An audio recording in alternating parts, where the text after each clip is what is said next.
నేను మీ శ్రీకాంత్. నీటి హైసింత్ మొక్క లేదా గుర్రపు డెక్క మొక్క.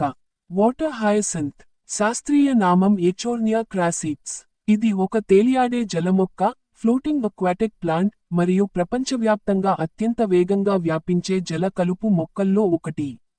ఇది ఒక తేలియాడే నీటి మొక్క, చెరువులు, సరస్సులు, కాలువల్లో వేగంగా విస్తరిస్తుంది. అందమైన పువ్వులు ఉన్నప్పటికీ ఇది జల కలుపు మొక్కగా పరిగణించబడుతుంది. మొక్క వివరణ. శాస్త్రీయ నామం ఎచోర్నియా క్రాసిప్స్. కుటుంబం పొంటెడెరియేసియాయ్. తెలుగు పేర్లు నీటి హైసింత్, నీటి కమలం, నీటి కళ్ళకాయ. గుర్రపు డెక్క మొక్క కొన్ని ప్రాంతాల్లో స్థానికంగా ఇలా పిలుస్తారు. హిందీ పేరు జల్ కుంభీ. ఇంగ్లీష్ పేరు వాటర్ హయసింత్. వ్యాప్తి డిస్ట్రిబ్యూషన్. దక్షిణ అమెరికా, సౌత్ అమెరికా మూలమైన ఈ మొక్క ఇప్పుడు భారతదేశం, ఆసియా, ఆఫ్రికా తదితర ప్రాంతాలన్నింటిలోనూ విస్తరించింది.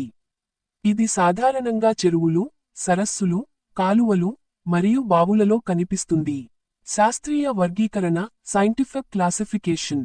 రాజ్యం కింగ్డమ్ ప్లాంటే. విభాగం డివిజన్ యాంజియోస్పర్మ్స్. వర్గం క్లాస్ మోనోకోటలీడెన్స్. క్రమం ఆర్డర్ కమలినేల్స్. కుటుంబం ఫ్యామిలీ పొంటెడెరియేసియాయ్. వంశం జీనస్ ఎచోర్నియా. జాతి స్పీషీస్ ఎచోర్నియా క్రాసిప్స్. వృక్ష శారీరక లక్షణాలు మోర్ఫలాజికల్ ఫీచర్స్.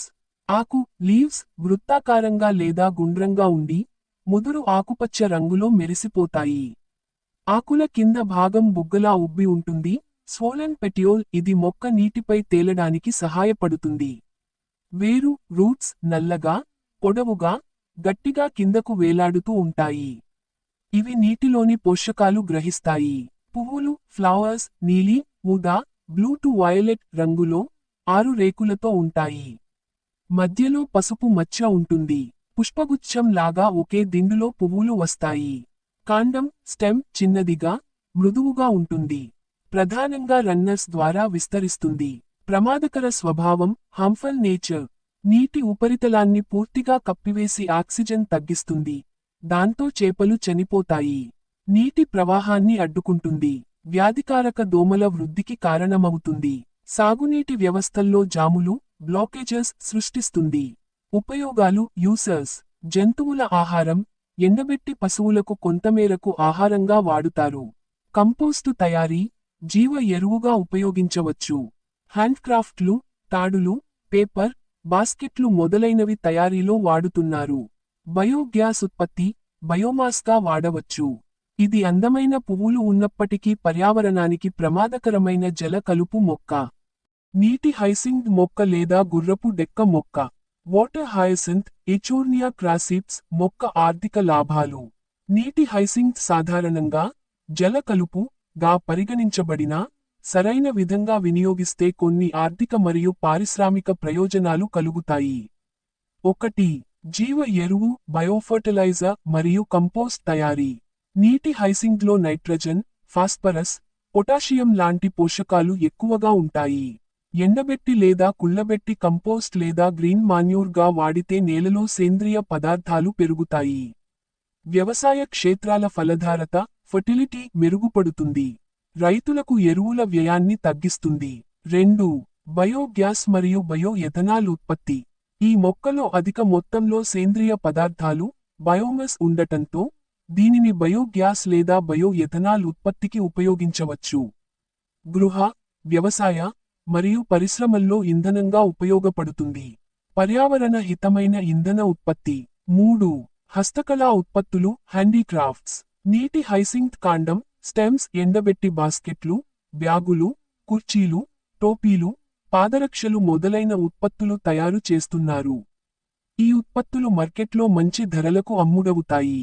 గ్రామీణ మహిళా సంఘాలు SHGs మరియు హస్తకళా యూనిట్లు ఆదాయం పొందుతాయి. 4. నీటి శుద్ధి వాటర్ ప్యూరిఫికేషన్. ఈ మొక్క నీటిలోని heavy metals lead, mercury, arsenic, పెస్టిసైడ్లు, మరియు జీవ కలుషకాలు తొలగించగలదు. కాబట్టి వేస్ట్ వాటర్ ట్రీట్మెంట్ ప్లాంట్లు లేదా ఫార్మ్ పాండ్లులో ఉపయోగిస్తారు. పర్యావరణ శుద్ధికి, నీటి పునర్వినియోగానికి సహాయం చేస్తుంది. 5. పశువుల ఆహారం యానిమల్ ఫీడ్. ఎండబెట్టి లేదా సరిగ్గా ప్రాసెస్ చేసి ఆవులు, మేకలు, పందులు వంటి పశువులకి మిశ్రమ ఆహారంలో కొంత భాగంగా వాడవచ్చు. పశుసంవర్ధక రంగంలో తక్కువ వ్యయంతో ఆహారం అందిస్తుంది. 6. పేపర్ మరియు ఫైబర్ తయారీ. హైసింత్లోని తంతువులను fibres, paper pulp, fibre boards, insulation షీట్లు తయారీలో వాడుతున్నారు. పేపర్ పరిశ్రమకు ప్రత్యామ్నాయ ముడిసరుకు. 7. ఔషధ మరియు పరిశోధనా ఉపయోగాలు. కొన్ని అధ్యయనాలు ఈ మొక్కలో యాంటీ ఆక్సిడెంట్లు, యాంటీ బ్యాక్టీరియల్, యాంటీ ఇన్ఫ్లమేటరీ గుణాలు ఉన్నాయని చూపుతున్నాయి. ఔషధ పరిశోధనలో వినియోగం పెరుగుతోంది. సారాంశం. ఉపయోగం. ఆర్థిక ప్రయోజనం. కంపోస్ట్ తయారీ. వ్యవసాయ వ్యయాన్ని తగ్గిస్తుంది. బయోగ్యాస్, పునరుత్పత్తి ఇంధనం. హస్తకళలు, గ్రామీణ ఉపాధి. నీటి శుద్ధి, పర్యావరణ రక్షణ. పశువుల ఆహారం. తక్కువ ఖర్చుతో ఆహారం. పేపర్, ఫైబర్, పరిశ్రమల ఉత్పత్తి సామర్థ్యం పెరుగుతుంది. Thank you for watching. Thank you for watching. Please subscribe.